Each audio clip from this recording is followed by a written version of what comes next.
യുക്തിവാദികളോട് പറയുന്നു, ഞാൻ നിങ്ങൾ ഫോക്കസ് ചെയ്യാം. നിങ്ങൾ ഈ ജബ്ബാർ മാഷെ ഞങ്ങൾക്കൊന്ന് കൊണ്ടുവന്ന് തരുമോ? ഈ ജബ്ബാർ മാഷെ ഞങ്ങൾക്കൊന്ന് കൊണ്ടുവന്ന് തരുമോ?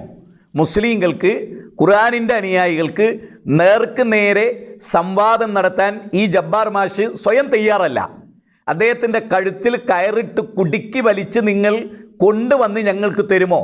ഇത് ഞങ്ങളുടെ വെല്ലുവിളിയാണ്. ജബ്ബാർ മാഷ് ഈ സംവാദത്തെക്കുറിച്ച് പറയുന്നതും കൂടെ നിങ്ങൾ കേൾക്കണം. 10-30 കൊല്ലം ഇസ്ലാമിനെ വെല്ലുവിളിച്ച് ഞാൻ ഇസ്ലാമിനെ പൊളിച്ചടക്കി എന്നൊക്കെ പറഞ്ഞ് അഹങ്കാരിയായ, ദുരഭിമാനിയായ, മനുഷ്യൻ എന്ന നിലയിൽ യാതൊരു നിലക്കും വിനയമോ മനുഷ്യൻ എന്ന നിലക്കൊരു അന്വേഷണ ത്വരയോ ഇല്ലാത്ത ഈ മനുഷ്യൻ ഇപ്പോൾ പറയുന്നത് എന്താണ് എന്ന് നിങ്ങൾക്കറിയാമോ? ഞാൻ സംവാദത്തിനില്ല എന്ന് പറഞ്ഞുകൊണ്ട് ഒഴിഞ്ഞു മാറുകയാണ്. ആധിപത്യപരമായി, മനുഷ്യത്വപരമായി, ആശയപരമായി ഒരു സംവാദത്തിനാണ് വെല്ലുവിളിക്കുന്നതെങ്കിൽ ആ വെല്ലുവിളി ഞാൻ ഏറ്റെടുക്കാൻ തയ്യാറാണ്. അതായത് വ്യക്തിപരമായി മുജാഹിദ് ബാലുശ്ശേരി എന്ന ഞാൻ, അല്ലയോ യുക്തിവാദിയായ ജബ്ബാർ മാഷേ, താങ്കളോട് സംവാദം നടത്താൻ ഈയുള്ളവൻ സ്വയം തയ്യാറാണ് എന്ന് ഞാൻ പറഞ്ഞു എന്ന കളവ് അത് അദ്ദേഹം ഏറ്റുപിടിക്കുന്നു.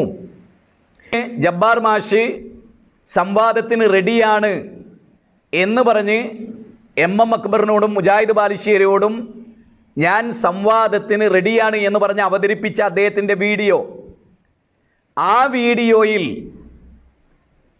വീഡിയോയുടെ തുടക്കത്തിൽ എൻ്റെ ഒരു ക്ലിപ്പിടുന്നുണ്ട്. ആ ക്ലിപ്പിൽ എവിടെയാണ് ഞാൻ വ്യക്തിപരമായി ജബ്ബാർ മാഷോട് ഈ വിഷയത്തിൽ സംവാദത്തിന് റെഡിയാണ്, അതുകൊണ്ട് മുജാഹിദ് ബാലുശ്ശേരി ജബ്ബാർ മാഷ വെല്ലുവിളിക്കുന്നു എന്നുള്ളത് എവിടെയാണ്? മലയാള ഭാഷ തിരിയുന്ന ആരുടെ മുമ്പിലും ഞാൻ സംസാരിച്ച സംസാരം വേർത്ത് മുങ്ങിക്കുടിക്കും. ആൺകുട്ടികളുടെ മുമ്പിൽ ഒന്ന് ഇരുന്ന് നോക്ക്. അത് ഞങ്ങൾ വെല്ലുവിളിക്കണം. നിനക്ക് എന്താ വേണ്ടത്? എന്താ വേണ്ട? വെല്ലുവിളി സ്വീകരിക്കാൻ എന്ത് സൗകര്യം വേണ്ടത്? വീട്ടിലേക്ക് വാഹനം അയക്കാം, എടുത്ത് നടക്കുകയും വേണ്ട, എടുത്ത് കൊണ്ടുപോയി കാറിലിരുത്താം, കാറിൽ നിന്ന് എടുത്ത് സീറ്റിലിരുത്താം. ധൈര്യമുണ്ടെങ്കിൽ ഈ വെല്ലുവിളി ഒന്ന് ഏറ്റെടുക്കൂ. ഇത് ഞങ്ങൾക്ക് പറയാനുള്ളത്. ഇങ്ങനെ വേണ്ടി വന്ന എന്തുകൊണ്ട് എന്നുള്ളത് നിങ്ങൾക്കറിയാം.